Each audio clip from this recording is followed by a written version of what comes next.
हल्लीच्या काळामध्ये शेती करण्याची पद्धत प्रचंड प्रमाणात बदललेली आहे. पूर्वी शेतकरी शेती करत असताना योग्य पद्धतीने नियोजन करायचे. पूर्वी रासायनिक खताचा कसल्याही प्रकारचा अंश नव्हता किंवा रासायनिक खताची त्यावेळेस निर्मितीसुद्धा नव्हती.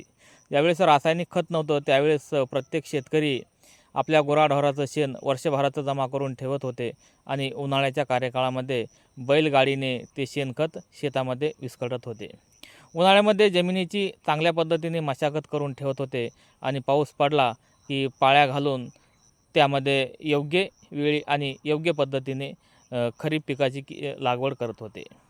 शेणखत असल्यामुळं शेती जवळपास 2 ते 3 वर्षे चांगली पिकत होती. मात्र हल्ली सगळंच काही बदललेलं आहे. जो तो रासायनिक खताचा वापर करत असल्याने रासायनिक खताचे परिणाम माणसासह शेतीवर सुद्धा होऊ लागले. अतिरिक्त रासायनिक खताच्या वापरामुळे शेती नापीक होऊ लागली आणि रासायनिक खताचे अंश जमिनीमध्ये पसरून त्याचे प्रमाण पाण्यामध्ये सुद्धा जाऊ लागले आणि त्याचा दुष्परिणाम माणसाच्या एकूणच सामाजिक जीवनावर होऊ लागला.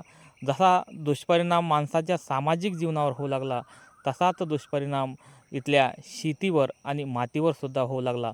त्यामुळे शेतकऱ्यांनी जास्तीत जास्त रासायनिक खताचा वापर करण्याऐवजी जास्तीत जास्त शेणखताचा कसा वापर करता येईल याकडे लक्ष दिलं तर नक्कीच भविष्यकाळामध्ये येणाऱ्या कार्यकाळामध्ये शेती आणि माती चांगल्या पद्धतीने राहू शकते. तिचं आरोग्य चांगल्या पद्धतीने राहू शकते.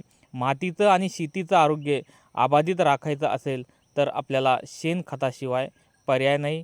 आता आपल्याला पुन्हा जुन्या पद्धतीकडे जावं लागेल. जी जुनी माणसं शेती करण्याची जी पद्धत वापरत होते, शेतीमध्ये जे शेणखत टाकत होते त्या शेणखताचा पुन्हा शेतीमध्ये वापर करावा लागेल. नाहीतर नसता भविष्यामध्ये येणाऱ्या कार्यकाळामध्ये शेतीचं वाळवंट झालं तर आश्चर्य वाटण्यासारखी गोष्ट नाही. आणि येणाऱ्या पिढ्यासाठी जर आपण चांगलं वातावरण निर्माण करायचं असेल, शेती चांगली ठेवायची असेल तर आजपासूनच आपल्या शेतीमध्ये जास्तीत जास्त शेणखताचा वापर करणं ही आज काळाची गरज आहे.